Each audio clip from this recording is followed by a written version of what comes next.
Projectile motion एक ऐसा motion होता है जिसमें कोई भी ऑब्जेक्ट को हवा में जब थ्रो किया जाता है किसी एंगल पे तो वो अंडर ग्रेविटी मूव करता हुआ किसी दूसरी जगह पर जाकर गिरता है। इस मोशन को बोला जाता है projectile motion. Hello students, welcome to फ्यूकी एजुकेशन। मैं हूं आपका अमूल सर और आज हम पढ़ने वाले हैं क्लास 11th का एक बहुत इंपॉर्टेंट टॉपिक प्रोजेक्टाइल मोशन। ठीक है, तो आज स्टार्ट करते हैं जल्दी से। हमारा आज का टॉपिक प्रोजेक्टाइल मोशन। तो स्टूडेंट्स, प्रीवियस वीडियो में हमने देखा था कि मोशन को हमने 3 कैटेगरीज में डिवाइड किया हुआ था। 1 dimensional motion, 2 dimensional motion and 3 dimensional motion. जो हमने प्रीवियस वीडियो में हमने ऑलरेडी इसको स्टडी किया था कि 1 डायमेंशनल मोशन क्या होता है। When a body move in a straight line, कोई भी बॉडी है अगर वो स्ट्रेट लाइन में ट्रेवल कर रही है, मींस एक ही एक्सिस को कवर कर रही है, तो उसको बोला जाता है 1 डायमेंशनल मोशन। जैसे train running on a railway track इसका एग्जांपल है, तो इसको हम बोलेंगे 1 डायमेंशनल मोशन। सेकंड होता है हमारा 2 डायमेंशनल मोशन, जो हमारा आज का टॉपिक रहने वाला है, और वो होता है कि when a body perform in a motion in a plane then its motion is called 2 dimensional motion, और इसी को बोला जाता है मोशन इन अ प्लेन। ठीक है ना। तो 2 डायमेंशनल मोशन और मोशन इन अ प्लेन एक ही बात है, जिसमें ऑब्जेक्ट जो रहता है वो 2 एक्सिस में मूव करेगा। जैसे ये 2 एक्सिस है, ये एक्स एक्सिस हो गया और ये वाई एक्सिस हो गया। ठीक है, तो कोई ऑब्जेक्ट जब दोनों एक्सिस को कवर कर रहा है, 2 एक्सिस में कवर कर रहा है, तो उस मोशन को बोलेंगे 2 डायमेंशनल मोशन और मोशन इन अ प्लेन, जो हमें आज की क्लास में डिस्कस करना है। ठीक है, एक और मोशन होता है जिसको बोला जाता है 3 dimensional motion. When a body perform motion in a space, अगर कोई ऑब्जेक्ट स्पेस में मूव कर रहा है, जैसे काइट हो गया, बर्ड्स हो गई, एरोप्लेन हो गया, ये सारे एग्जांपल्स जो है इसमें आपने देखा कि ऑब्जेक्ट स्ट्रेट भी जा रहा है, इधर भी जा रहा है, प्लस ऊपर स्पेस में भी मूव कर रहा है। मींस तीनों एक्सिस को कवर कर रहा है, x axis, Y axis and Z axis, तीनों एक्सिस को कवर करेगा। ठीक है, तो इस टाइप का जो मोशन होता है, इस मोशन को हम क्या बोलेंगे? 3 डायमेंशनल मोशन। तो मोशन को 3 पार्ट्स में डिवाइड किया हुआ है, 1 डायमेंशनल, 2 डायमेंशनल एंड 3 डायमेंशनल। हमारा आज का जो टॉपिक है वो रिलेटेड है किससे? 2 डायमेंशनल मोशन से। ठीक है, 2 डायमेंशनल मोशन क्या होता है? इसी को हम बोलते हैं मोशन इन अ प्लेन। ठीक है, तो when a body move in a plane then its motion is called 2 dimensional motion. Plane का मतलब क्या होता है कि वो 2 एक्सिस को कवर कर रहा है। जैसे फॉर एग्जांपल ये एक्स एक्सिस है और ये वाई एक्सिस है। ठीक है, तो कोई ऑब्जेक्ट जब 2 एक्सिस में मूव करेगा, जैसे एक रूम है और इस रूम में अगर हम मूव करेंगे तो आप देखोगे हम हॉरिजॉन्टल डायरेक्शन में भी जा सकते हैं और इस डायरेक्शन में भी जा सकते हैं। ठीक है ना, तो 2 एक्सिस कवर हो रही है रूम में, आप देख रहे हो लेंथ एंड ब्रेथ। इस एक्सिस पे हम क्या कर सकते हैं? रोटेट कर सकते हैं, घूम सकते हैं। तो या तो ऑब्जेक्ट ऐसे जाएगा या फिर ऑब्जेक्ट ऐसे जाएगा। ठीक है ना, तो 2 एक्सिस को कवर कर रहा है जहां पे, इस मोशन को बोला जाता है 2 डायमेंशनल मोशन और मोशन इन अ प्लेन। इसके 2 एग्जांपल हमारे सामने हैं। पहला जो एग्जांपल आप देख रहे हैं वो है, पहला नंबर जो है वो है प्रोजेक्टाइल मोशन। ठीक है ना, पहला कौन सा है? Projectile motion. और दूसरा नंबर जो है वो कौन सा है? Circular motion. तो इस चैप्टर में मोशन इन अ प्लेन जो हमारा टॉपिक है 2 डायमेंशनल मोशन, इसमें 2 मोशन को हमें स्टडी करना है। First number is projectile motion and second number is circular motion. तो हमारा आज का जो वीडियो है उसमें हम स्टडी करने वाले हैं प्रोजेक्टाइल मोशन को, और हमारे नेक्स्ट वीडियो में हम स्टडी करेंगे किसको? सर्कुलर मोशन को। ये 2 एग्जांपल है मोशन इन अ प्लेन के। तो आज की हमारी क्लास स्टार्ट करते हैं। सबसे पहले हम देखते हैं प्रोजेक्टाइल मोशन होता क्या है। ठीक है ना, तो प्रोजेक्टाइल मोशन क्या होता है? जैसे फॉर एग्जांपल आप खड़े हो, क्रिकेट खेल रहे हो और क्रिकेट में बॉल आपके हाथ में और आपने बॉल को थ्रो किया। तो बॉल को थ्रो करने की 2 तरीके से आप कर सकते हो। नंबर 1 कि आप सीधे स्ट्रेट इस तरीके से ऊपर की ओर थ्रो किया, मींस किस एंगल पे? 90 डिग्री पे। ठीक है, और 90 को छोड़ के अगर आप अदर किसी भी एंगल पे अगर आप थ्रो करोगे, ठीक है, तो आपने एक बॉल था, ये बॉल है आपके पास, और इस बॉल को आपने थ्रो किया अदर देन 90 डिग्री। ठीक है ना, वर्टिकल को छोड़ के अदर देन 90 डिग्री, मींस किस एंगल पे थ्रो किया है आपने? थीटा एंगल पे आपने इसको थ्रो किया हुआ है। ठीक है ना, तो जब अदर देन वर्टिकल किसी भी ऑब्जेक्ट को आपने थ्रो किया, तो आप देखते हो बॉल का एग्जांपल आपके सामने है, सबने क्रिकेट खेला हुआ है। तो जब बॉल इस तरीके से जाएगा तो यहां से सबसे पहले ये मैक्सिमम हाइट तक जाएगा। ठीक है, और फिर वहां से फिर वापस रिटर्न होकर अर्थ पे किसी भी अदर दूसरे पॉइंट पे आके वो गिरेगा। ठीक है ना, तो इस तरीके का जो मोशन है, इस मोशन को बोला जाता है प्रोजेक्टाइल मोशन। बॉल को आपने थ्रो किया, ये इस तरीके से हाईएस्ट पॉइंट तक गया, ये हाईएस्ट पॉइंट था, और यहाँ से ऑब्जेक्ट फिर से अर्थ पे किसी अदर देन दूसरे पॉइंट पे आके गिर गया। तो ये जो मोशन है इसको क्या बोलेंगे, प्रोजेक्टाइल मोशन। ठीक है, तो when a body throw with an initial velocity, हमने इसको थ्रो किया किस वेलोसिटी से, इनिशियल वेलोसिटी। तो सपोज करो initial velocity is equals to u, ठीक है, initial velocity u in the direction other than vertical. Other than vertical ये सबसे इंपॉर्टेंट है। अगर आप वर्टिकल डायरेक्शन में थ्रो करोगे, ये एक्स एक्सिस है और ये वाला जो है ये वाई एक्सिस है, तो अगर आप ऊपर जाओगे तो वो ऑब्जेक्ट उसी पॉइंट पे आके गिरेगा। वर्टिकल मतलब 90 डिग्री, आपने ऐसा सीधा ऊपर की ओर थ्रो करोगे तो ऑब्जेक्ट सीधा ऊपर जाएगा, फिर उसी पॉइंट पे आ जाएगा। तो वो प्रोजेक्टाइल मोशन नहीं होगा, उसमें ओनली एक ही डायरेक्शन कवर हो रहा है, वो वन डायमेंशनल मोशन होगा। 90 को छोड़ के अगर आप किसी एंगल पे थ्रो करोगे तो फिर वो जो मोशन है उसको हम बोलेंगे प्रोजेक्टाइल मोशन। ठीक है, तो other than vertical, then the body travel curve path. ये जो बॉडी का जो पाथ होता है ये कैसा होता है, कर्व पाथ होता है। आप देख रहे हो जब अभी ऑब्जेक्ट को थ्रो किया तो इस तरीके से रोटेट करता हुआ इस पॉइंट पे आके गिरेगा। ठीक है ना, तो ये जो पाथ है ये कैसा रहता है, curve path in a vertical plane under acceleration due to gravity. ठीक है ना, बॉडी फ्रीली मूव कर रहा है और ये जो पाथ हो रहा है ये किसके अंडर में हो रहा है, ग्रेविटी के अंदर में हो रहा है। ठीक है ना, जो ग्रेविटेशनल फोर्स है वो कहाँ लग रहा है, बॉल के ऊपर या ऑब्जेक्ट के ऊपर, किस डायरेक्शन में लगेगा वो ग्रेविटेशन फोर्स, डाउनवर्ड डायरेक्शन में। आप देख रहे हो यहाँ पे, ठीक है ना, अर्थ उसको नीचे की ओर खींच रही है, तो अंडर ग्रेविटी ये ऑब्जेक्ट जो है वो मूव कर रहा है and falls on the ground at some other point. This type of motion is called projectile motion. ठीक है ना, तो ये जो मोशन आपके सामने है इसको हम क्या बोलेंगे, प्रोजेक्टाइल मोशन। ठीक है, इस प्रोजेक्टाइल मोशन में सबसे इंपॉर्टेंट चीज है कि ऑब्जेक्ट जो है दोनों एक्सिस को कवर कर रहा है, एक्स एक्सिस भी कवर हो रहा है एंड वाई एक्सिस भी।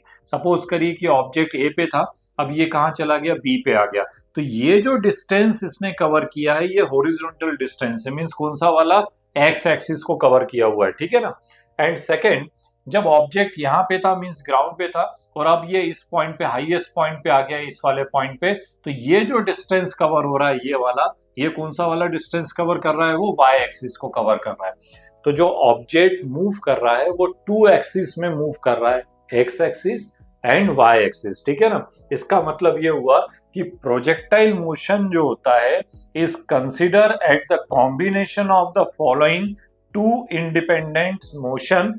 First is horizontal motion and second is vertical motion. ठीक है ना, तो ये आप देख रहे हो कि ऑब्जेक्ट एक्स में भी गया, वाई में भी गया, तो दोनों में मूव कर रहा है, तो ये जो मोशन होगा इसको क्या बोलेंगे हम, प्रोजेक्टाइल मोशन। इसको दो पार्ट्स में हमको स्टडी करना पड़ेगा, कोई भी हम फॉर्मूला डिराइव करेंगे तो हॉरिजॉन्टल में एंड वर्टिकल डायरेक्शन में, that is x axis, along x axis and along y axis के। ठीक है, इसमें एक और इंपॉर्टेंट चीज है जो सबसे आपको ध्यान देने वाली बात है कि the body throw in a called projectile. जो बॉडी को हमने थ्रो किया है इसको हम क्या बोलते हैं, प्रोजेक्टाइल। जो भी ऑब्जेक्ट को हमने थ्रो किया है इसको क्या बोलेंगे, प्रोजेक्टाइल। वो प्रोजेक्टाइल जब होता है, जब इस तरीके से मूव करता हुआ अदर देन किसी पॉइंट पे आके गिरेगा, तो ये जो पाथ होता है ना, ये जो कर्व पाथ है इसको बोला जाता है पैराबोलिक पाथ। ठीक है ना, तो जो पाथ ऑफ प्रोजेक्टाइल जो रहता है वो कैसा रहता है, पैराबोलिक होता है। इसको भी हम अभी प्रूफ करके देखेंगे कि किस तरीके से ये पैराबोलिक पाथ है, तो उसके बारे में अभी बात करते हैं। तो जो पाथ ऑफ प्रोजेक्टाइल है वो कैसा रहेगा, पैराबोलिक होता है। ठीक है, तो प्रोजेक्टाइल मोशन में हमको एक चीज समझ में आई कि ऑब्जेक्ट को जब थ्रो किया जाता है तो अदर देन वर्टिकल थ्रो किया जाता है। ऑब्जेक्ट जब मूव करेगा तो उसका पाथ कैसा रहेगा, कर्व पाथ रहेगा। मोशन जो रहेगा अंडर ग्रेविटी मूव करेगा। ठीक है, और इसमें दो एक्सिस को कवर करेगा, x axis and y axis, that is horizontal motion and vertical motion. दोनों को हमें मिला के स्टडी करना पड़ेगा। ठीक है, तो ये जो मोशन था इसको क्या बोलेंगे, प्रोजेक्टाइल मोशन के। ठीक है, प्रोजेक्टाइल मोशन में बहुत सारी चीजें छोटी छोटी जो हमें यहाँ पे आज डिस्कस करनी है, और हर चीज को हम प्रूफ करके भी देखेंगे सबसे पहले, क्योंकि हमें ये भी देखना पड़ेगा कि ऐसा क्यों हो रहा है। ठीक है ना, तो सबसे पहले हम प्रूफ करेंगे, फिर इसके बाद इस पे क्वेश्चंस भी करेंगे, अलग अलग तरीके के न्यूमेरिकल्स मिलेंगे आपको। तो सबसे पहला जो होता है वो होता है कि path of a projectile is parabolic. अभी हमने बताया कि जब ऑब्जेक्ट को आपने थ्रो किया अदर देन वर्टिकल, ठीक है ना, तो जब ऑब्जेक्ट मूव करके जब दूसरे पॉइंट पे आके गिरा तो ये जो पाथ था इसको हम क्या बोलेंगे, पैराबोलिक पाथ। मैथ्स में आपने पैराबोलिक टॉपिक पढ़ा होगा, पैराबोलिक इक्वेशंस होते हैं। ठीक है ना, तो ये जो पाथ है ये कैसा है, पैराबोलिक है, और ये हमें प्रूव करके देना है कि यहाँ पे ये पाथ कैसा है, पैराबोलिक है। तो स्टूडेंट्स यहाँ से ये ऑब्जेक्ट था, ठीक है ना। इस ऑब्जेक्ट को हमने यहाँ से थ्रो किया है, तो आप देखोगे कि ये एक्स एक्सिस है, ये वाला जो है ये कौन सा वाई एक्सिस है। कितने एंगल पे हमने थ्रो किया है, थीटा एंगल पे हमने थ्रो किया है, ठीक है। अच्छा, किस वेलोसिटी से थ्रो किया, तो हमने यहाँ से जब हम इस तरीके से थ्रो करेंगे तो हमने जो इसको वेलोसिटी प्रोवाइड की है वो u वेलोसिटी हमने इसको प्रोवाइड की, ठीक है। ये इस तरीके से u वेलोसिटी से हमने इसको थ्रो किया, ठीक है। अब जब u वेलोसिटी, हमने आपको बताया था वेक्टर के, हमने प्रीवियस वीडियो में भी वेक्टर को स्टडी किया है, vector can be resolve in two और मोर देन टू कंपोनेंट। तो यहाँ पे आप देखोगे कि u वेलोसिटी दी और हमने देखा कि प्रोजेक्टाइल मोशन जो है वो टू डायमेंशनल मोशन है, x और y वाला। तो हमें इसको हर चीज को दो पार्ट्स में स्टडी करना है, along x axis and along y axis, ठीक है ना। तो स्टूडेंट सबसे पहले हमें क्या करना पड़ेगा, ये जो u वेलोसिटी थी इसको दो पार्ट्स में हमें रिजॉल्व करना पड़ेगा। ये पॉइंट हमने सपोज किया वो हो गया, ठीक है। u को हम दो पार्ट्स में रिजॉल्व करेंगे, हॉरिजॉन्टल वाला, हॉरिजॉन्टल वेलोसिटी एंड वर्टिकल।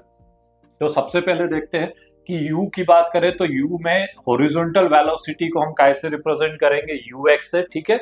और ux वाला हॉरिजॉन्टल कंपोनेंट जो होगा वो होगा u cos theta, u cos theta. Horizontal component की जो वेलोसिटी होगी वो कितनी होगी, u cos थीटा के, ठीक है। और वर्टिकल कंपोनेंट की अगर हम बात करें तो वर्टिकल कंपोनेंट जो होगा वो होगा u साइन थीटा, ठीक है।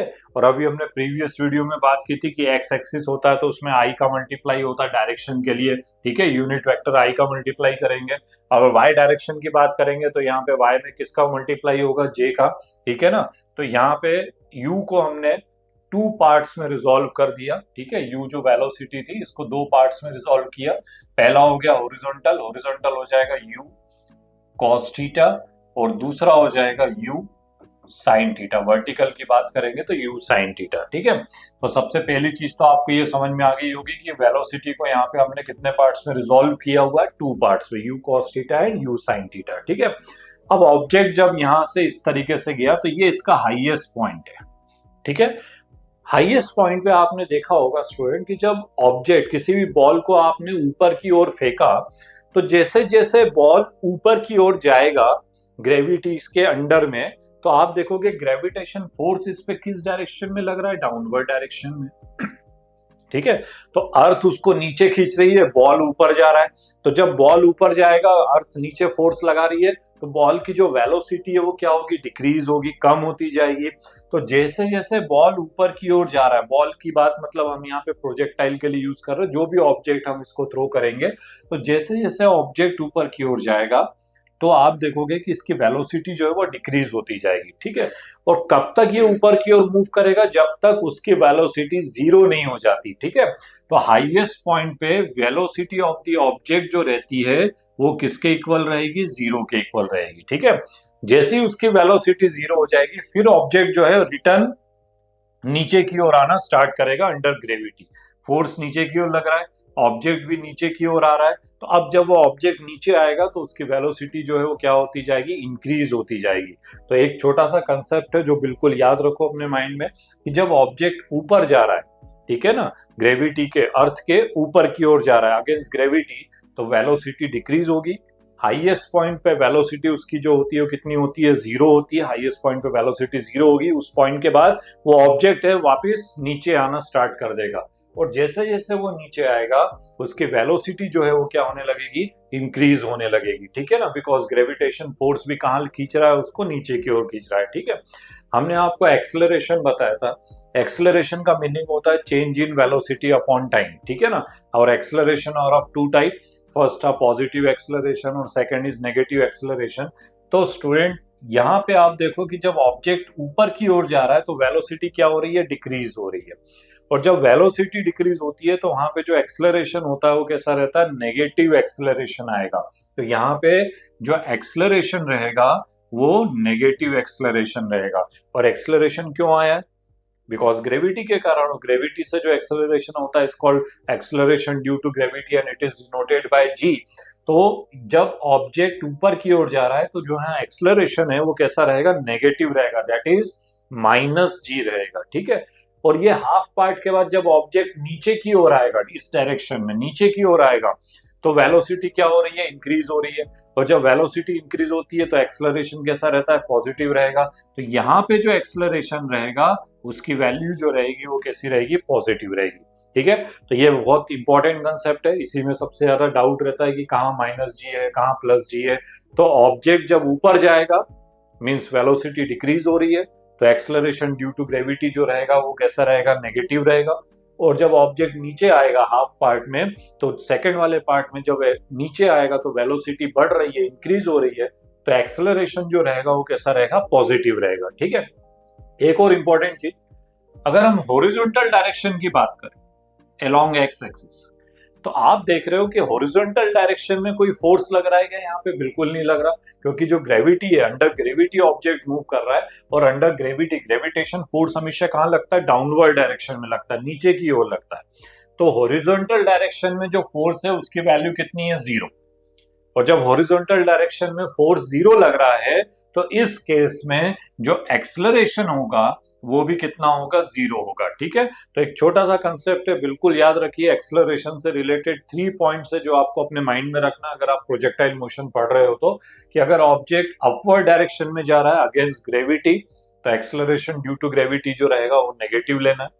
डाउनवर्ड डायरेक्शन में आ रहा है, नीचे की ओर आ रहा है अंडर ग्रेविटी, तो एक्सेलरेशन जो रहेगा वो पॉजिटिव रहेगा, जी की वैल्यू पॉजिटिव रहेगी। एंड हॉरिजॉन्टल डायरेक्शन में आप देख रहे हो कि कोई भी फोर्स वहां पे नहीं लग रहा है, फोर्स की वैल्यू 0 है, इसलिए एक्सेलरेशन जो रहेगा वो भी कितना रहेगा, 0। बिकॉज हॉरिजॉन्टल डायरेक्शन में फोर्स नहीं है तो उसकी वेलोसिटी भी वहां पे चेंज नहीं होगी, तो हॉरिजॉन्टल वेलोसिटी चेंज नहीं होगी, और जहां वेलोसिटी चेंज नहीं हो रहा है मींस एक्सेलरेशन का वैल्यू कितना रहेगा, 0 के इक्वल रहेगा। ठीक है, तो एक छोटा सा कंसेप्ट है, बिल्कुल याद रखिएगा। अभी हम जितने भी फॉर्मूलेस डिस्कस करने वाले हैं उसी में ये सारी चीजें यहाँ पे यूज करेंगे। ठीक है, और हमारे पास इक्वेशन ऑफ मोशन हमने पढ़े हुए हैं, प्रीवियस वीडियो में हमने डिस्कस किया हुआ है। 3 इक्वेशंस होते हैं, v is equals to u plus a t, s is equals to u t plus half a t square, and third is v square is equals to you square plus 2as। इन तीनों का use करते हुए हम यहाँ पे इन formulas को derive करने वाले हैं। ठीक है, तो सबसे पहला फॉर्मूला जो है वो है कि path of a projectile is parabolic. हमें ये बताना है कि यहाँ पे ये जो पैराबोलिक पाथ है ये पैराबोलिक होता है, प्रोजेक्टाइल का जो पाथ होता है वो कैसा होता है, पैराबोलिक होता है। ये हमें यहाँ पे प्रूव करके बताना है। ठीक है, तो हमें यहाँ पे देख रहे हो आप कि 2 पार्ट्स में हमने इसको स्टडी करना है। First is horizontal motion. Horizontal motion में आपके सामने डायग्राम है, अभी हमने डिस्कस किया। अगर हॉरिजॉन्टल बोला है मींस अलोंग एक्स एक्सिस की बात हो रही है। एक्स एक्सिस में वेलोसिटी कितना है, u cos theta, u cos theta. Velocity के 2 कंपोनेंट्स में हमने रिजॉल्व किया, u cos theta, u sin theta. तो हॉरिजॉन्टल का जो कंपोनेंट है वो कितना है, u cos थीटा। ठीक है, हॉरिजॉन्टल डायरेक्शन में एक्सेलरेशन की अगर हम बात करेंगे तो एक्सेलरेशन कितना हो जाएगा, 0। तो ax की वैल्यू कितनी हो जाएगी, 0। ठीक है ना, अभी हमने बताया फोर्स 0 है तो एक्सेलरेशन भी कितना हो जाएगा, 0 के इक्वल हो जाएगा। ठीक है, हमारे पास सेकेंड इक्वेशन ऑफ मोशन था। सेकेंड इक्वेशन ऑफ मोशन क्या बोलता है, s is equals to u t plus half a t square. ठीक है ना, ये 1D वाला पार्ट है। अभी हमने इसको 2 पार्ट्स में रिजॉल्व करना है। अभी हम किसकी बात कर रहे हैं, हॉरिजॉन्टल मोशन की। तो जब हॉरिजॉन्टल मोशन की जब हम बात करेंगे तो x axis, along x axis हमें यहाँ पे लिखना है। तो इस इक्वेशन को हम इस फॉर्म में लिख सकते हैं, x इज इक्वल्स टू, क्योंकि डिस्प्लेसमेंट जो है वो x डायरेक्शन में हो रहा है, u मींस वेलोसिटी था तो हमें x डायरेक्शन की वेलोसिटी यूज करनी है, तो ux हो जाएगा into t plus half. a की जगह भी एक्सेलरेशन भी 2 पार्ट्स में, horizontal and vertical. Acceleration is also a vector quantity. तो यहाँ पे आप देखोगे कि ये जो a है ये भी ax हो जाएगा इनटू टी स्क्वायर। तो कुछ नहीं किया, कंफ्यूज मत होइएगा, कई बार इक्वेशन देख के समझ में नहीं आता है। इसको हमने x डायरेक्शन में स्टडी कर रहे हैं तो इसको x पार्ट में हमने इसको इस तरीके से नोट कर लिया। ठीक है, तो x is equals to ux t plus 1/2 ax t square. ठीक है, वैल्यू पुट करते हैं, ux का वैल्यू कितना है हमारे पास, u cos थीटा। तो x इज इक्वल्स टू हो जाएगा u cos theta into t। ठीक है, ax की वैल्यू हमारे पास कितनी है, 0। तो यहाँ पे ये 0 इंटू टी स्क्वायर हो जाएगा, तो ये टोटल टर्म 0 हो गया। तो हमारे पास हो जाएगा x is equals to u cos theta into T के। ठीक है, और इस फॉर्मूले से अगर हम t की वैल्यू कैलकुलेट करें, ठीक है, हमें किसकी वैल्यू फाइंड करनी है, t की, तो अगर हम t की वैल्यू कैलकुलेट करें तो हमारे पास मिलेगा t is equals to x upon u cos theta. ठीक है, t is equals to x upon u cos theta, इसको हमने इक्वेशन नंबर 1 दे दिया। ठीक है, तो समझ में आ गया होगा आपको कि इससे हमने हॉरिजॉन्टल मोशन से हमने सबसे पहले किसकी वैल्यू फाइंड की, t की वैल्यू फाइंड की, t is equals to x upon u cos theta के। ठीक है, अब हम वर्टिकल की बात करेंगे। ठीक है, तो सेकंड कौन सा, वर्टिकल मोशन। अभी हमने आपको बता ही दिया था डायग्राम में कि सारी चीजें कैसी होती है। ये वाला जो था u cos थीटा था, ये वाला जो था u sin थीटा था, u वेलोसिटी से हमने इसको थ्रो किया थीटा एंगल पे। ठीक है, इस तरीके से यहाँ पे g की वैल्यू नेगेटिव रहेगी, यहाँ g की वैल्यू पॉजिटिव रहेगी। हॉरिजॉन्टल डायरेक्शन में एक्सेलरेशन 0 होता है, वर्टिकल में g का वैल्यू जो रहेगा वो इस तरीके से रहेगा। ठीक है, वर्टिकल की बात करें तो वर्टिकल डायरेक्शन में अगर हम बात करेंगे तो u y is equals to u sin theta. ठीक है ना, वर्टिकल डायरेक्शन में जो वेलोसिटी है वो किसके इक्वल है, u sin थीटा के। ठीक है, एक्सेलरेशन की बात करें तो ये y। ठीक है, आप देख रहे हो ऑब्जेक्ट को इनिशियल वेलोसिटी से थ्रो किया था, तो ऑब्जेक्ट किस डायरेक्शन में जा रहा है, अपवर्ड डायरेक्शन में अगेंस्ट ग्रेविटी। तो जो एक्सेलरेशन रहेगा वो कैसा रहेगा, माइनस जी के। ठीक है ना, याद रखिएगा एक्सेलरेशन यहाँ पे कैसा रहेगा, माइनस जी के इक्वल रहेगा। ठीक है, तो हमारे पास सेकंड इक्वेशन ऑफ मोशन है। सेकंड इक्वेशन ऑफ मोशन बोलता है s is equals to ut plus half at square, उसी को हमें y एक्सिस में वर्टिकल डायरेक्शन में, तो y is equals to uyt plus half ay t square. ठीक है ना, वही इक्वेशन है, इसको वर्टिकल फॉर्म में लिखा हुआ है अलोंग y एक्सिस। ठीक है, तो y is equals to uy की वैल्यू कितनी है हमारे पास गिवन है, ये रहा u sin theta, u sin theta into t का वैल्यू अभी हमने हॉरिजॉन्टल वाले में ये कैलकुलेट करके रखा हुआ है। t इज इक्वल्स टू कितना कैलकुलेट किया, x upon u cos theta, ये हमने कैलकुलेट किया है। ये वैल्यू हम यहाँ से यहाँ पुट करेंगे, t की वैल्यू पुट करेंगे तो ये हो जाएगा t is equals to x upon u cos theta. ठीक है, ay की वैल्यू हम माइनस जी पुट करेंगे, तो जब माइनस जी पुट करोगे तो प्लस माइनस यहाँ पे क्या आएगा, माइनस हो जाएगा, प्लस माइनस माइनस, और ये हो जाएगा 1/2 जी। एंड t की जगह पे फिर से हम वैल्यू पुट करेंगे टाइम की, जो हमने इक्वेशन 1 में कैलकुलेट की थी, x upon u cos theta, और t का स्क्वायर है तो यहाँ भी क्या हो जाएगा, स्क्वायर हो जाएगा। ठीक है, तो ये स्टेप समझ में आ गया होगा कि किस तरीके से हमने कैलकुलेट किया। y is equals to u sin theta, x upon u cos theta, t का वैल्यू पुट कर दिया, ay की वैल्यू यहाँ पे माइनस जी है तो ये प्लस माइनस माइनस हो गया 1/2 जी, और t स्क्वायर की जगह पे x upon u cos theta का होल स्क्वायर यहाँ पे हमने यूज किया हुआ है। ठीक है, थोड़ा सिंप्लीफाई कर लेते हैं, तो x इज इक्वल्स टू, आप देख रहे हो ये u से ये u कैंसिल हो जाएगा, और sin theta upon cos theta is equals to tan theta, तो यहाँ पे आप देखोगे कि tan theta into x, tan theta into x. ठीक है, माइनस अगर हम इसको कैलकुलेट करेंगे तो यहाँ पे आप देखोगे जी स्क्वायर है और नीचे 2u cos थीटा है। ठीक है ना, तो ये हो जाएगा G square upon 2u square cos square theta, और ये जो x का स्क्वायर है तो ये x का स्क्वायर हमने इस तरीके से अलग से यहाँ पे नोट कर लिया। ठीक है ना, तो आपको कंसेप्ट समझ में आ गया होगा। अच्छा, एक चीज और जो इसमें सबसे इंपॉर्टेंट चीज थी कि ये g का स्क्वायर, यहाँ पे सबसे पहले तो g का स्क्वायर जो रहेगा वो नहीं आएगा, इसको अपन इस तरीके से लिखेंगे, ये हो जाएगा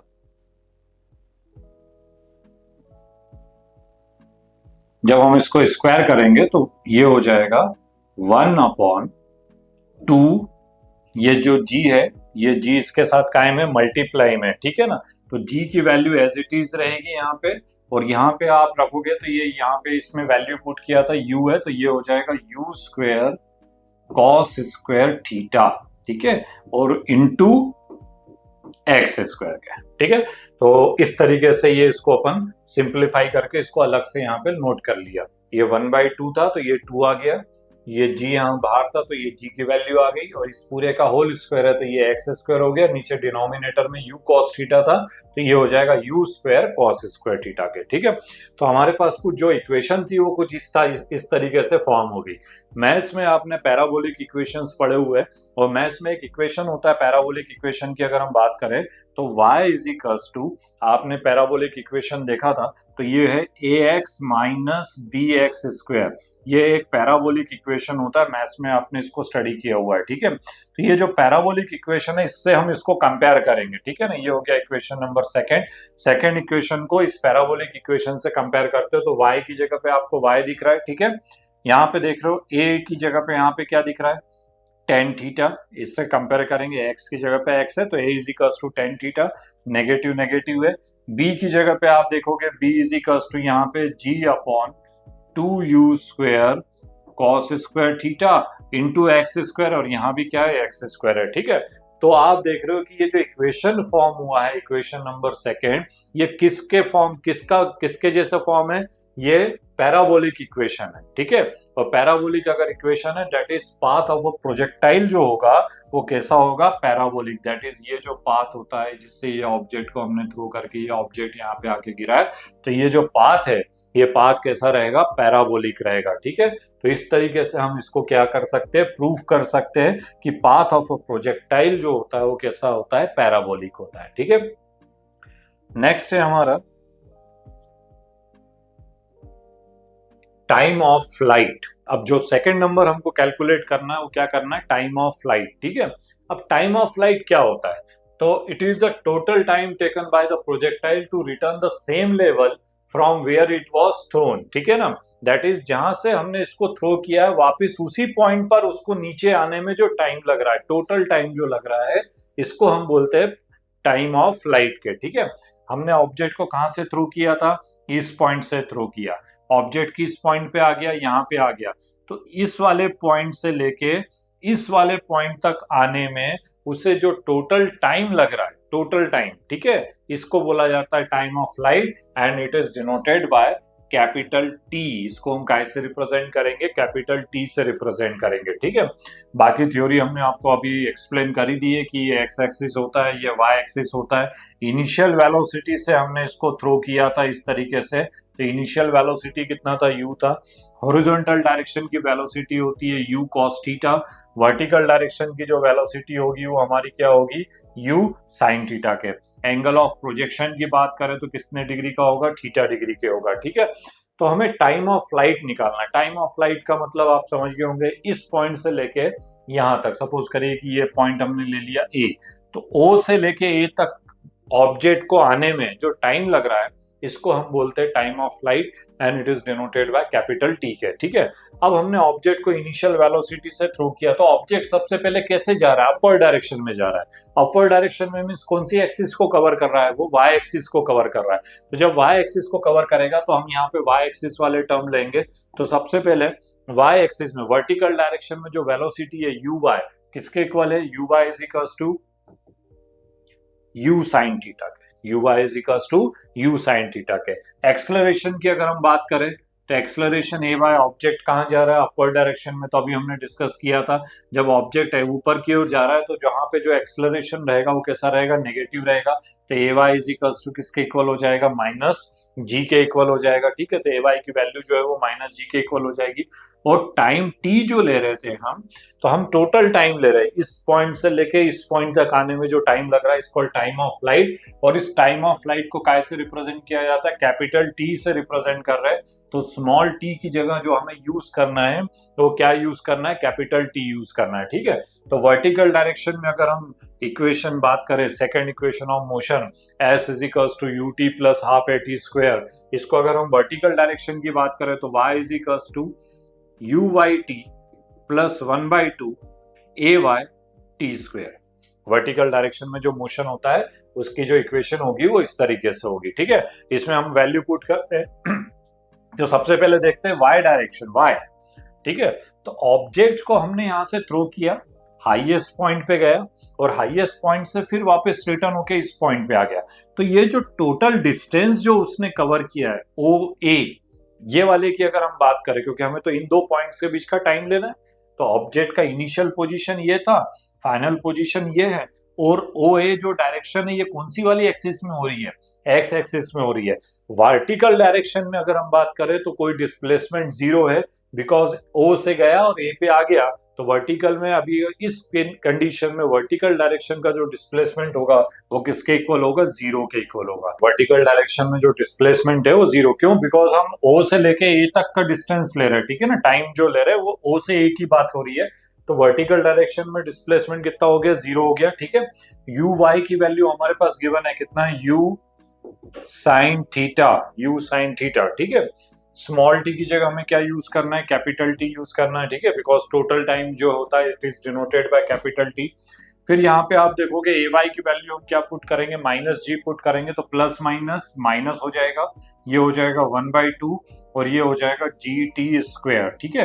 ये जी टी स्क्वायर में भी आप देखेंगे कि जो टी आएगा वो कैसा रहेगा, कैपिटल में रहेगा, ठीक है।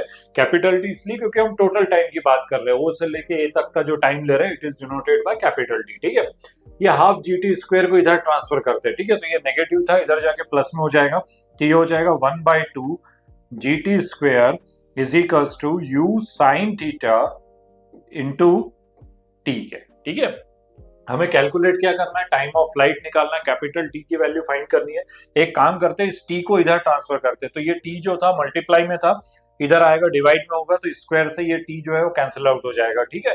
अच्छा, ये जो 1/2 जी है इसको इधर ट्रांसफर करेंगे तो आप देखोगे सबसे पहले कि यहाँ पे आप देखोगे ये जो वैल्यू है इधर क्या रहेगा, ओनली टी के इक्वल रहेगा, ठीक है। टी इज इक्वल टू ये जो 2 डिनोमिनेटर में इधर जाके मल्टीप्लाई में आ जाएगा, तो ये हो जाएगा 2u sine theta, 2u sine theta upon, और g इधर मल्टीप्लाई में तो इधर डिवाइड में आएगा, तो ये हो जाएगा g के, ठीक है। तो हमारे पास जो फाइनल रिजल्ट आएगा टाइम ऑफ फ्लाइट का वो आएगा t is equal to 2u sine theta upon g के, ठीक है। Where u means what, initial velocity होता है, theta means angle of projection, जिस एंगल से हमने इसको थ्रो किया है वो हो जाएगा, and g means what, acceleration due to gravity हो जाएगा, ठीक है। तो इस तरीके से इस फॉर्मूले की हेल्प से हम टाइम ऑफ फ्लाइट को क्या कर सकते हैं, कैलकुलेट कर सकते हैं, ठीक है। नेक्स्ट टॉपिक है हमारा हॉरिजॉन्टल रेंज। अब हमको कैलकुलेट करना है रेंज, ठीक है ना। तो रेंज होता क्या है, it is defined as the total horizontal distance travel by the projectile during its flight, ठीक है। ऑब्जेक्ट को आपने इस पॉइंट से थ्रो किया, ओ से थ्रो किया, ठीक है, और ओ से थ्रो करके ये सबसे हाईएस्ट पॉइंट पे गया, देन वापस रिटर्न इनिशियल कंडीशन से दूर इस पॉइंट पे, सपोज करो ये पॉइंट जो है वो इज इक्वल टू ए पे आके वो गिर गया, ठीक है। तो O से लेके A तक का जो डिस्टेंस होता है, ये जो डिस्टेंस है हॉरिजॉन्टल डायरेक्शन में जो डिस्टेंस होता है is called horizontal range and it is denoted bye R। इसको हम काय से रिप्रेजेंट करेंगे, R से रिप्रेजेंट करेंगे। ये x एक्सिस हो जाएगा और ये y एक्सिस होगा। इनिशियल वेलोसिटी जो हमने इसको प्रोवाइड की थी वो कितनी प्रोवाइड की थी, u, ठीक है। हॉरिजॉन्टल की बात हो रही है तो यहाँ पे सारे टर्म जो हमें यूज करना है वो कौन से डायरेक्शन के लेंगे, हॉरिजॉन्टल डायरेक्शन के लेंगे। तो हॉरिजॉन्टल रेंज जो होता है इसको सबसे पहले तो हम देखें कि काय से रिप्रेजेंट करते हैं, कैपिटल R से रिप्रेजेंट करते हैं। रेंज का कंसेप्ट आपको समझ में आ गया होगा, O से लेके A तक का जो डिस्टेंस है जिसमें ऑब्जेक्ट को इनिशियल पोजीशन से थ्रो किया और वो फाइनल पॉइंट पे आके गिर गया, ये जो डिस्टेंस होता है इसको हम रेंज बोलते हैं। ये डिस्टेंस हमें कैलकुलेट करना है, ठीक है। तो हॉरिजॉन्टल की बात हो रही है तो हॉरिजॉन्टल डायरेक्शन में वेलोसिटी अभी हमने बात किया ux होगा, ux की वैल्यू किसके इक्वल होगी, u cos थीटा के, ux is equal to u cos theta, ठीक है। एक्सेलरेशन की बात करें तो एक्सेलरेशन अभी हमने आपको बताया था कि हॉरिजॉन्टल डायरेक्शन में कोई भी फोर्स जो है वो नहीं लग रहा है, फोर्स कितना है, 0।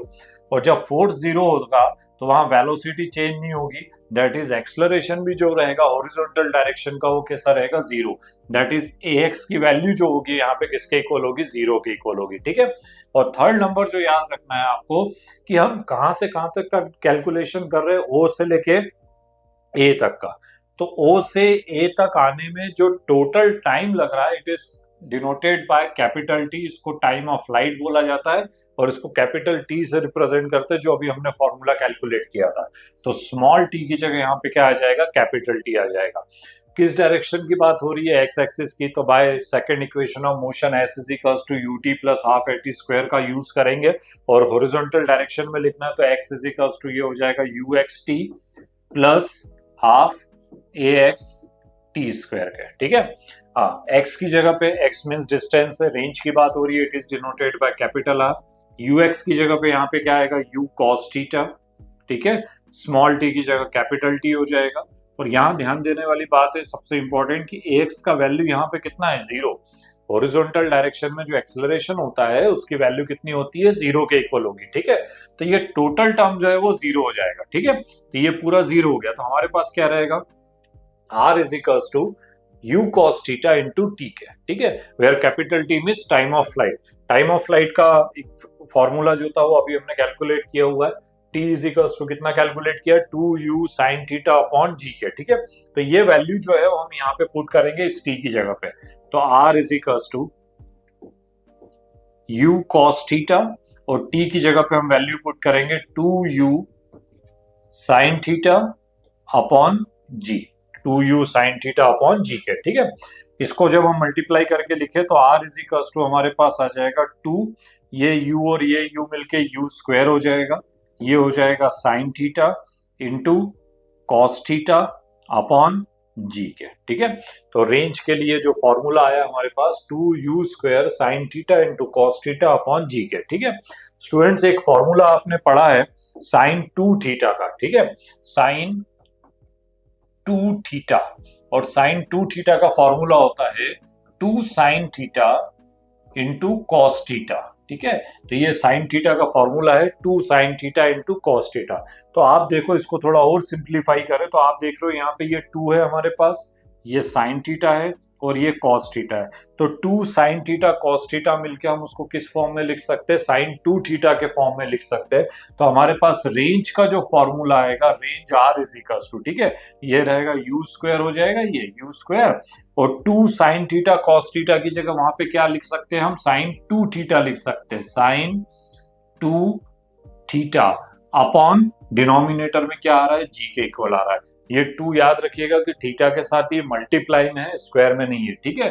तो रेंज का एक बहुत बढ़िया फॉर्मूला हमारे पास आया, horizontal range r is equals to u square sin 2 theta upon g के, where u means initial velocity, theta means angle of projection and g means होता है एक्सेलरेशन ड्यू टू ग्रेविटी के, ठीक है। एक और बहुत अच्छा कंसेप्ट है इसमें बहुत सारे न्यूमेरिकल्स और एमसीक्यूज आपको मिलेंगे कि अगर आपको रेंज जो है वो मैक्सिमम चाहिए, मतलब आप कोई ऑब्जेक्ट को जब आप थ्रो कर रहे हो तो आप इस तरीके से थ्रो करो कि रेंज जो है वो सबसे ज्यादा होना चाहिए, हॉरिजॉन्टल रेंज, हॉरिजॉन्टल डायरेक्शन में जो डिस्टेंस है वो मैक्सिमम होना चाहिए। तो इसके लिए क्या होना चाहिए, ये जो sin 2 थीटा लिखा हुआ है इसकी वैल्यू मैक्सिमम होनी चाहिए।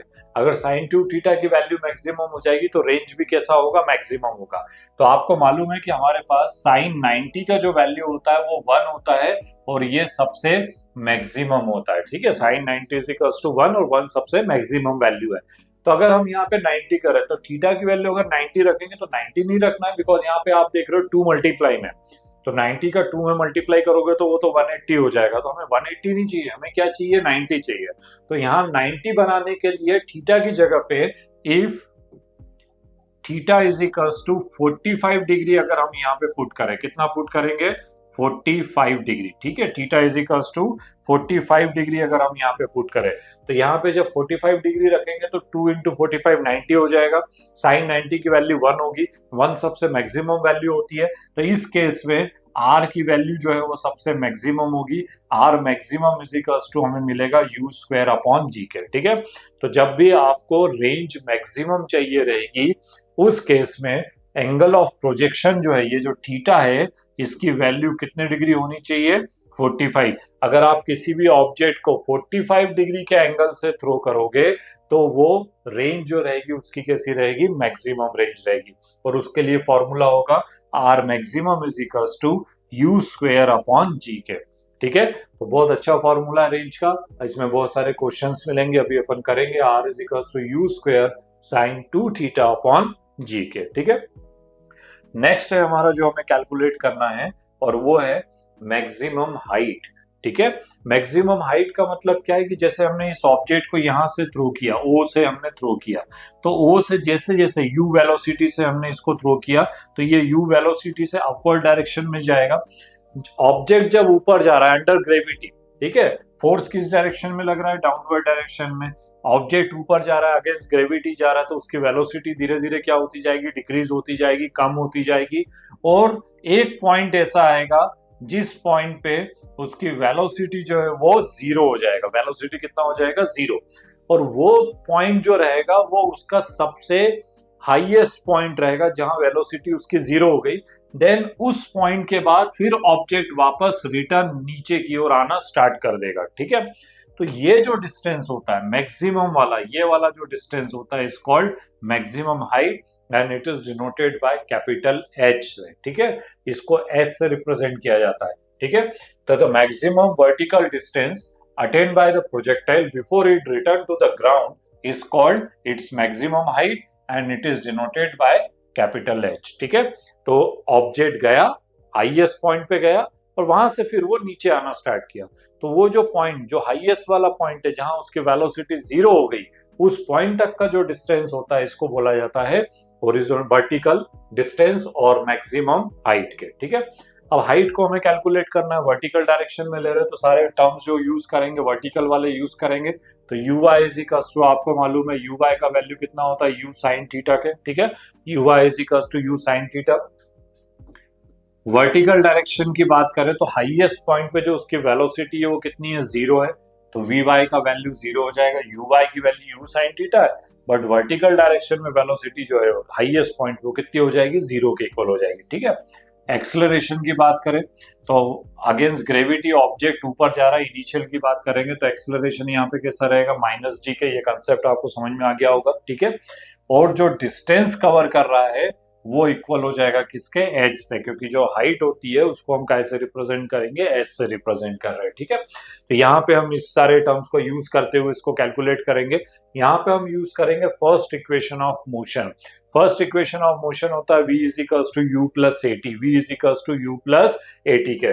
वर्टिकल डायरेक्शन की बात कर रहे हैं तो v की बात करेंगे तो ये हो जाएगा V Y is equals to you Y plus A Y into T के। V Y is equals to you Y plus A Y into T के। ठीक है, यहाँ पे वैल्यू पुट करेंगे। वी वाई की वैल्यू कितनी है, जीरो। वर्टिकल डायरेक्शन में हाईएस्ट पॉइंट पे वेलोसिटी कितनी है, जीरो के। यू वाई का वैल्यू हमारे पास गिवन है, कितना है, यू साइन थीटा। ठीक है, प्लस यहाँ पे ए का वैल्यू, ए वाई जो रहेगा, ए वाई की वैल्यू किसके इक्वल है, माइनस जी के। तो प्लस माइनस यहाँ पे क्या आ जाएगा, माइनस हो जाएगा, यहाँ पे हो जाएगा जी हो जाएगा। ठीक है, इनटू यहाँ पे कितना हो जाएगा, टी के। ठीक है, तो u sine theta minus g t is equals to zero. ठीक है, इस जी टी को यहाँ ट्रांसफर किया तो ये प्लस में हो जाएगा, तो g t is equals to हो जाएगा यू साइन थीटा। हमें टी का वैल्यू फाइंड करना है तो ये हो जाएगा यू साइन थीटा अपॉन जी के। तो ये हमारा टी का टाइम हमने कैलकुलेट किया हुआ है इक्वेशन नंबर फर्स्ट के। ठीक है, तो by first equation of motion हमने यूज करते हुए यहाँ पे t is equals to calculate किया यू साइन थीटा अपॉन जी के। ठीक है, अब इसको और आगे हम बढ़ाते हैं। सेकेंड इक्वेशन ऑफ मोशन यहाँ पे यूज करेंगे, s is equals to u t plus half a t square. Second equation जो होता है उसको अगर हम ले तो यहाँ पे देखेंगे s is equals to u t plus half a t square, that is y is equals to you y t plus half a y t square. ये सेकेंड इक्वेशन ऑफ मोशन है। ठीक है, तो ये वैल्यू जब हमने यहाँ पे पुट की, y की जगह क्या आएगा, h आएगा। ठीक है, यू वाई का वैल्यू कितना है, u साइन थीटा। t की जगह पे हम देखोगे तो अभी हमने यहाँ पे कैलकुलेट किया, t का वैल्यू कितना कैलकुलेट किया, u साइन थीटा अपॉन जी। इक्वेशन नंबर 1 जो था, ये वैल्यू हम यहाँ से वहां पुट करेंगे तो t का वैल्यू हमने जो कैलकुलेट किया कितना, u साइन थीटा अपॉन जी के। तो ये t की जगह रखेंगे u। ठीक है, u साइन थीटा अपॉन जी। ठीक है, फिर यहाँ पे आप देखोगे ए वाई का वैल्यू जब हम पुट करेंगे तो ए वाई का वैल्यू जो है वो माइनस जी रहेगा, तो प्लस माइनस साइन चेंज हो जाएगा, ये याद रखिएगा। Then half g and again t square है तो टी स्क्वायर की वैल्यू हम यहाँ पे पुट करेंगे यू साइन थीटा अपॉन जी के। ठीक है, तो ये हो जाएगा यू साइन थीटा अपॉन जी और टी स्क्वायर है तो ये होल स्क्वायर हो जाएगा। ठीक है, तो स्टेप बाय स्टेप याद रखिए कि किस तरीके से इसको कैलकुलेट कर रहे हैं। ठीक है, अब इसको सिंप्लीफाई करते हैं तो आप देखोगे ये u और ये u है तो ये हो जाएगा u square sine square theta upon जी के, ये साइन और साइन, साइन स्क्वायर थीटा हो जाएगा तो U square sine square theta upon जी के, ठीक है। माइनस यहाँ पे आप देखोगे कि ये स्क्वायर है तो ऊपर जो आप देखोगे you square sine square theta हो जाएगा, और नीचे भी यहाँ पे क्या होगा, जी स्क्वायर। अगर हम इस स्क्वायर को सेपरेट करें तो ये स्क्वायर होगा, तो इस जी स्क्वायर से ये जी जो है वो कैंसिल आउट हो जाएगा, कैंसिल हो जाएगा, ठीक है। तो यहाँ पे क्या रहेगा, you square sine square theta, ये इसका स्क्वायर किया तो U square sine square theta, और डिनोमिनेटर में ये 2 है और जी स्क्वायर था तो स्क्वायर से 1 जी कैंसिल हुआ, तो अभी भी डिनोमिनेटर में 1 जी अभी भी बचेगा, ठीक है। तो अपॉन में क्या हो जाएगा, 2 जी का। तो हमारे पास h इज इक्वल टू हो जाएगा you square sine square theta upon ji minus you square sine square theta upon 2 जी, ठीक है। टेकिंग एलसीएम, अगर हम एलसीएम ले ले इसका तो आप देखोगे एलसीएम कितना आएगा, 2 जी के हो जाएगा।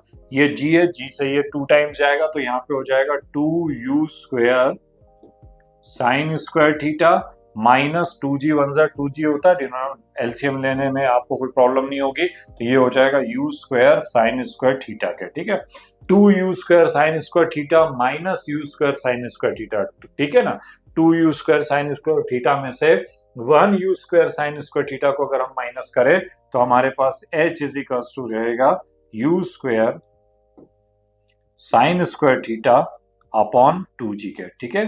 तो हाइट के लिए हमारे पास एक बहुत बढ़िया फॉर्मूला आज हमें मिला, और वो था maximum height h is equal to you square sine square theta upon 2 जी के। तो h का फॉर्मूला जो रहता है वो ये रहता है, where u means what, initial velocity, theta means angle of projection रहता है, एंड g जो रहता है वो होता है एक्सेलरेशन ड्यू टू ग्रेविटी के, ठीक है।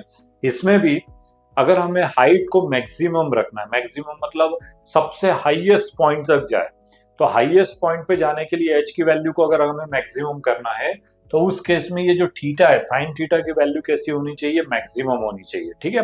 तो साइन थीटा की वैल्यू मैक्सिमम होने के लिए आपको मालूम है कि if theta is equal to, अगर हम 90 पुट कर दें यहाँ पे, ठीक है, थीटा की वैल्यू 90, तो अगर थीटा की वैल्यू अगर हम यहाँ पे 90 पुट करेंगे तो साइन 90 आपको मालूम है, साइन 90 की वैल्यू जो होती है इज इक्वल टू 1 के इक्वल होती है, तो यहाँ पे 1 हो जाएगा। तो इस केस में h जो है वो मैक्सिमम हो जाएगा और वो होगा यू स्क्वायर अपॉन 2 जी के।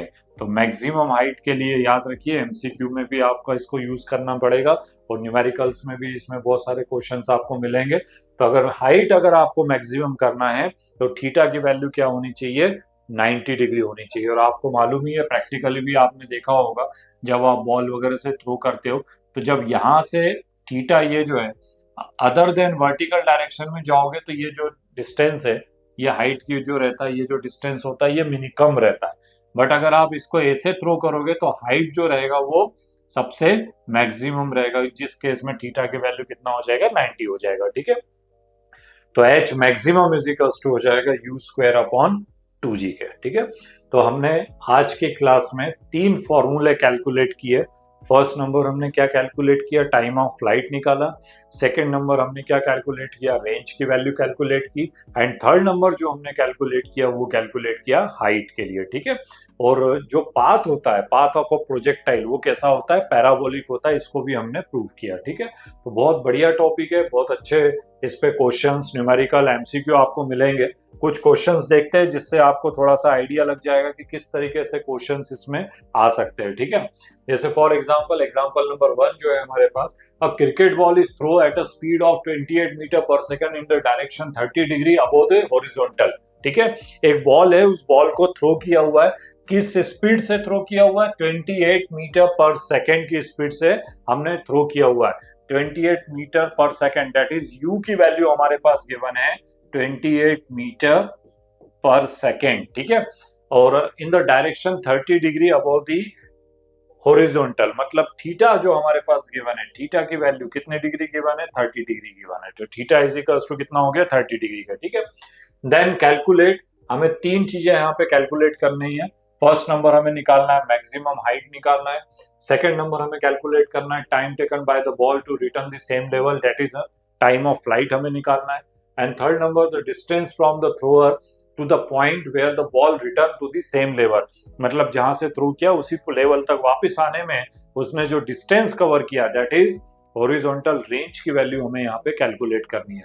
टाइम ऑफ फ्लाइट निकालना है, रेंज निकालना है एंड हाइट निकालना है। ठीक है, तो एक एक करके कैलकुलेट करते हैं। सबसे पहले हम कैलकुलेट करते हैं मैक्सिमम हाइट। ठीक है, और मैक्सिमम हाइट के लिए अगर हम देखें तो अभी हमने कैलकुलेट करके रखा हुआ है formula h is equal to कितना, u square sine square theta upon 2g के। ठीक है, तो ये वैल्यूज हम यहाँ पे पुट करेंगे। h का फॉर्मूला होता है h is equal to u square sine square theta upon 2g के। ठीक है, तो h square is equals to u square sine square theta upon 2g। ठीक है, यहाँ पे वैल्यू पुट करेंगे तो h is equals to u square, u की वैल्यू कितनी है हमारे पास 28 है, तो ये हो जाएगा 28 का square into sine square theta, theta की वैल्यू कितनी है 30, तो साइन स्क्वायर 30 हो जाएगा अपॉन 2 इंटू जी, जी का वैल्यू आपको मालूम है एक्सेलरेशन ड्यू टू ग्रेविटी जो होता है उसकी वैल्यू कितनी होती है 9.8 होती है, 9.8 मीटर पर सेकेंड के। ठीक है, तो यहाँ पे इस तरीके से कैलकुलेट किया। साइन 30 की वैल्यू अगर हम देखें तो साइन 30 होता है 1/2, स्क्वायर है यहाँ पे, तो इसको हम इस फॉर्म में भी लिख सकते हैं h is equals to 28 into 28 का स्क्वायर है ना, तो इसको ब्रेक करके लिख लिया। ठीक है, साइन 30 की वैल्यू कितनी होती है 1/2 होती है, तो 1/2 को हम दो बार लिख सकते हैं, स्क्वायर है तो 1/2 इंटू 1/2 डिवाइडेड बाय हो जाएगा 2 इंटू 9.8 के। ठीक है, 2 से ये कितने टाइम कैंसिल हो गया 14 टाइम, 2 से ये भी 14 टाइम्स कैंसिल हो गया। 14 इंटू 14 का स्क्वायर जो होता है वो 196 होता है, तो h इज इक्वल टू हो जाएगा 196 अपॉन 9.8 का 2 में मल्टीप्लाई करेंगे तो आप देखोगे 9.8 का 2 में मल्टीप्लाई करते हैं तो ये हो जाएगा 19.6 के। ठीक है ना, 19.6 के। ठीक है, और 19.6 से अगर हम इसको कैंसिल आउट करते हैं तो हमारे पास h की जो वैल्यू मिलेगी वो किसके इक्वल रह जाएगी 10 मीटर के। तो हमारे पास हाइट आ गया, कितना आ गया 10 मीटर के। ठीक है, तो इस तरीके से हम इसके हाइट को क्या कर सकते हैं, कैलकुलेट कर सकते हैं। ठीक है, सेकेंड नंबर हमें क्या कैलकुलेट करना है, time taken by the ball to return the same level. ठीक है ना, मतलब टाइम ऑफ फ्लाइट हमको कैलकुलेट करना है। ठीक है, टाइम ऑफ फ्लाइट के लिए हमारे पास फॉर्मूला होता है t is equals to 2u sine theta upon जी के। ठीक है, टाइम ऑफ फ्लाइट का जो फॉर्मूला है हमारे पास 2u साइन थीटा अपॉन जी के। वैल्यू पुट करेंगे इसमें, t is equals to 2 into u का वैल्यू कितना है 28, साइन थीटा है, थीटा वैल्यू कितना दिया है 30 डिग्री दिया है, अपॉन जी का वैल्यू कितना गिवन है 9.8 के। साइन 30 की वैल्यू अगर हम देखेंगे तो 1/2 होता है। ठीक है, तो t is equals to 2 into 28 into 1/2 divided by 9.8 के। 2 से 2 क्या हो जाएगा, कैंसिल आउट हो जाएगा, तो हमारे पास यहाँ पे रहेगा 28 अपॉन 9.8 के, 28 अपॉन 9.8। ठीक है, और 28 डिवाइडेड बाय 9.8 अगर आप कैलकुलेट करोगे तो इसका जो वैल्यू आएगा वो आएगा 2.85, और टाइम ऑफ फ्लाइट है मींस यहाँ पे जो इसका यूनिट रहेगा वो क्या रहेगा सेकेंड। तो टाइम ऑफ फ्लाइट जो हमारे पास कैलकुलेट होगा t is equals to 2.85 second के। ठीक है, तो इस तरीके से हम टाइम ऑफ फ्लाइट को कैलकुलेट कर सकते हैं। नेक्स्ट हमें थर्ड नंबर जो कैलकुलेट करना है c, the distance from the thrower to the point where the ball return to the same level, मतलब जहां से थ्रो किया वहीं पे आके गिरा है, मीन्स हमें क्या कैलकुलेट करना है यहाँ पे रेंज कैलकुलेट करना है। ये बी क्वेश्चन का पार्ट था और अब हम सी कैलकुलेट करेंगे, क्या निकालना है रेंज का। तो रेंज का फॉर्मूला आपको मालूम है student, T R is equals to होता है, range are is equals to you square sine 2 theta upon जी के। ठीक है ना, साइन 2 थीटा अपॉन जी के। वैल्यू पुट करेंगे यहाँ पे रेंज की, r is equals to you square means 28 का स्क्वायर साइन 2 थीटा 2 इंटू 30। ठीक है ना, 30 थीटा एंगल गिवन है, और जी का वैल्यू कितना है हमारे पास 9.8 के। ठीक है, तो range are is equals to 28 into 28 और ये 30 इंटू 2 कितना हो गया साइन 60। ठीक है, डिवाइडेड बाय 9.8। साइन 60 का वैल्यू आपको मालूम है कितना होता है √3/2 के। ठीक है, तो आर इज इक्वल्स टू हो जाएगा 28 इंटू 28 इंटू इसकी वैल्यू पुट करेंगे √3/2 डिवाइडेड बाय 9.8 के। ठीक है ना, 2 से इसको कैंसिल आउट कर दिया तो ये 14 टाइम्स कैंसिल हो जाएगा। ठीक है, और आपको मालूम है √3 का जो वैल्यू होता है वो होता है 1.732 that is 28 into 14 into 1.732 divided by 9.8, और जब आप इसको कैलकुलेट करेंगे पूरे को, तो आप देखेंगे, कैलकुलेट करिएगा इसको, और जब आप इस पूरे को कैलकुलेट करेंगे तो इसका जो फाइनल आंसर रहेगा वो मिलेगा 69.28, 69.28। और रेंज मींस डिस्टेंस है, तो unit of distance is metre, तो जो रेंज आएगा वो आएगा 69.28 मीटर के। ठीक है, तो इस तरीके से एक जनरल फॉर्मूला, जनरल न्यूमेरिकल जो था, जिसमें आपको वैल्यू पुट करके उसकी वैल्यूज को हमें कैलकुलेट करना था। ठीक है, तो फर्स्ट हमने कैलकुलेट किया हाइट, सेकंड नंबर हमने कैलकुलेट किया time of light, and third number हमने कैलकुलेट किया रेंज, हॉरिजॉन्टल रेंज के। ठीक है, एक और एग्जांपल देखते हैं, अलग अलग वेराइटी के बहुत सारे न्यूमेरिकल्स इसमें आपको मिलेंगे करने को। ठीक है, example second, two particles are thrown at an angle of projection 45 plus theta and 45 minus theta। दो पार्टिकल्स है, उसको हमने 45 प्लस थीटा के एंगल से थ्रो किया, और सेकंड वाले को हमने थ्रो किया है 45 माइनस थीटा के एंगल से थ्रो किया है। ठीक है, then what is the ratio of their ranges, तो हमें उनके रेंज का जो रेशियो है वो कैलकुलेट करना है। ठीक है, रेंज का रेशियो कैलकुलेट करना है, तो रेंज के लिए अगर हम बात करें तो रेंज का जो फॉर्मूला होता है r is equals to you square sine 2 theta upon जी के। ठीक है, तो फॉर्मूला हमारे पास क्या है, r is equals to, range का फॉर्मूला हम यहां लिख देते हैं, r is equals to, formula क्या है, you square sine 2 theta upon जी के। ठीक है ना, 2 मल्टीप्लाई में यहाँ पे याद रखिएगा साइन 2 थीटा अपॉन जी के। ठीक है, तो ये रेंज का फॉर्मूला है। ठीक है, अब हमें सबसे पहले थीटा एंगल ऑफ प्रोजेक्शन की बात करें तो पहले नंबर की बात करेंगे, तो थीटा एंगल ऑफ प्रोजेक्शन कितना है, 45 प्लस थीटा के। ठीक है, 45 प्लस थीटा के, तो इस केस में हमें रेंज निकालना है, तो रेंज को हम it is denoted by r1, first case है तो 1 से रिप्रेजेंट कर देते, तो r1 is equals to you square sine 2, and theta की जगह पे यहाँ पे वैल्यू पुट करना है 45 प्लस थीटा के। ध्यान रखना है कि ये जो 2 है वो उसके साथ मल्टीप्लाई में है यहाँ पे। ठीक है, एंड डिवाइडेड बाय कितना हो जाएगा, जी के। ठीक है, तो r1 इज इक्वल टू कितना हो जाएगा, यू स्क्वायर साइन 2 को मल्टीप्लाई करोगे तो 45 into 2 90 plus 2 theta, 90 plus 2 theta upon जी के। ठीक है, और स्टूडेंट मैथ्स में आपने देखा था कि साइन 90 प्लस थीटा जो होता है, sine 90 plus theta is equal to cos theta के। ठीक है, साइन 90 प्लस थीटा जो होता है वो इक्वल होता है किसके, कॉस थीटा के। ठीक है, तो थीटा की जगह यहाँ पे क्या है, 2 थीटा है। ठीक है, तो रेंज का जो फॉर्मूला आएगा r1 इज इक्वल टू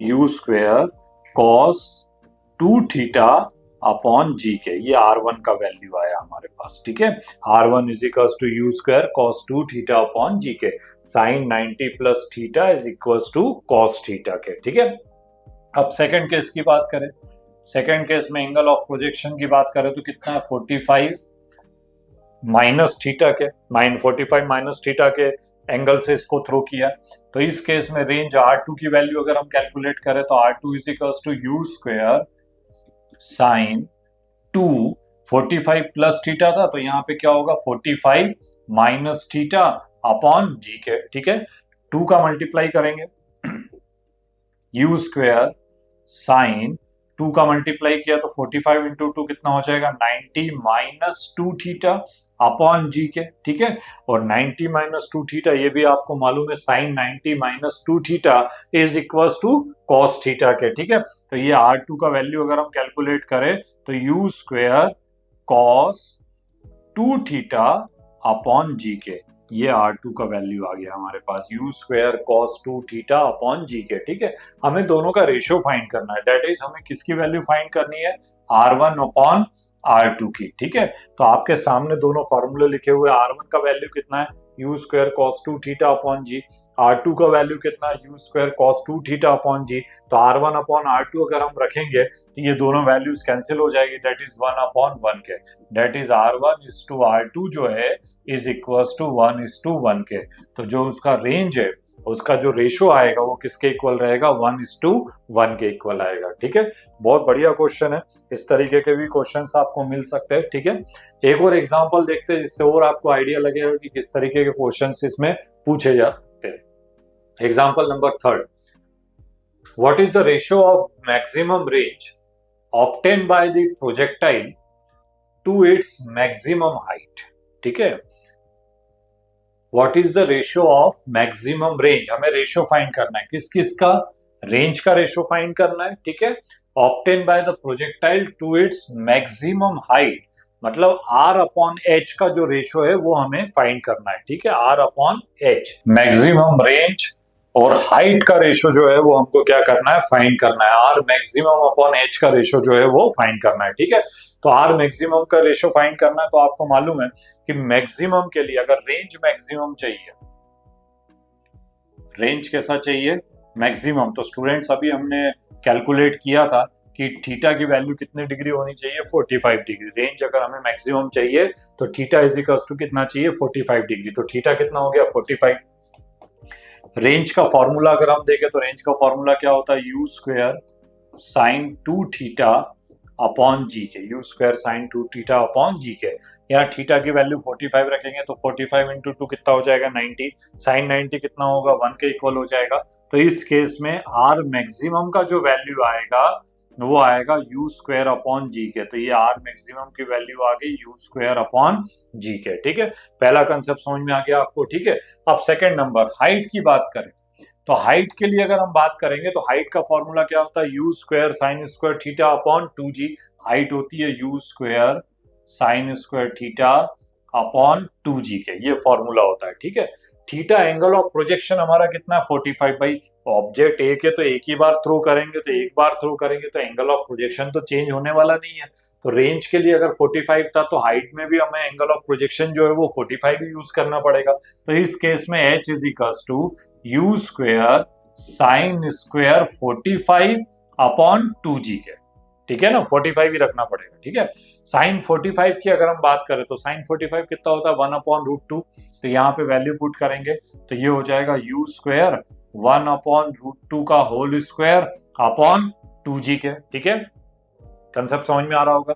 इसका स्क्वायर करेंगे तो 1 अपॉन रूट 2 का स्क्वायर करेंगे तो 1/2 हो जाएगा। 1/2 है तो वो इस 2 के साथ मिलके 4 हो जाएगा। तो ये हो जाएगा यू स्क्वायर अपॉन 4g, है ना। ये इसके अपॉन में कुछ नहीं, मीन्स 1 है तो 1 को ऊपर ट्रांसफर करेंगे तो 1 अपॉन 2g, और ये रूट 2 का स्क्वायर 2 हो गया तो 2 2 जा 4 हो जाएगा, ठीक है। तो h की जो वैल्यू आएगी हमारे पास वो कितना रहेगा, h is equals to you square upon 4g के, ठीक है। You square upon 4g, equation number second, ठीक है। हमें दोनों का रेशियो फाइंड करना है, मीन्स किसका रेशियो फाइंड करना है, आर मैक्सिमम अपॉन एच का रेशियो चाहिए, ठीक है। आर मैक्सिमम का वैल्यू हमारे पास कितना, U square upon G, U square upon जी के, ठीक है। एच का वैल्यू निकालेंगे, एच का वैल्यू हमने कैलकुलेट किया हुआ U square upon 4g, U square upon 4g। U square cancel, G को ऊपर ट्रांसफर करेंगे, जी से जी कैंसिल हो जाएगा। तो हमारे पास आर मैक्सिमम अपॉन एच की जो वैल्यू अगर हम कैलकुलेट करेंगे तो इसको जब हम ऊपर ट्रांसफर करेंगे तो कितना आएगा, 4 आएगा, ठीक है। दैट इज अगर हमें रेशियो निकालना है r maximum is to h तो ये हो जाएगा 4:1 के। तो आर मैक्सिमम और एच का जो रेशियो रहेगा वो इक्वल रहेगा किसके, 4:1 के, ठीक है। तो इस तरीके से हम इस क्वेश्चन को सॉल्व कर सकते हैं, ठीक है। तो स्टूडेंट्स कंक्लूजन यह है कि प्रोजेक्टाइल मोशन दो अलग डायरेक्शन के मोशन और ग्रेविटी के रोल को क्लियरली दिखाता है। तो ये था हमारा आज का टॉपिक, प्रोजेक्टाइल मोशन। हमारा वीडियो कैसा लगा हमारे कमेंट्स बॉक्स में जरूर लिखिएगा, और साथ में हमारे इस चैनल को लाइक, शेयर और सब्सक्राइब जरूर करिएगा। मिलते हैं अगले वीडियो के साथ। Thank you.